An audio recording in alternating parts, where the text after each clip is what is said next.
all-time purpose for here Station Armory is to support anything that goes on station-wide. So if we have Operation Backbone coming up, that's us supporting it. If we have other units coming for field ops or field meets or anything, the Army coming for Border Patrol, that's us supporting them by throwing their weapons, throwing their ammo, and just providing them with any type of support that they need.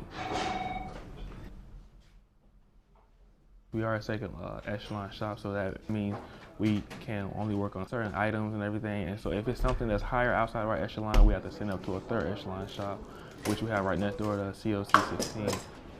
Excuse me. Everyone wants to shoot the rifle, but no one wants to clean the rifle.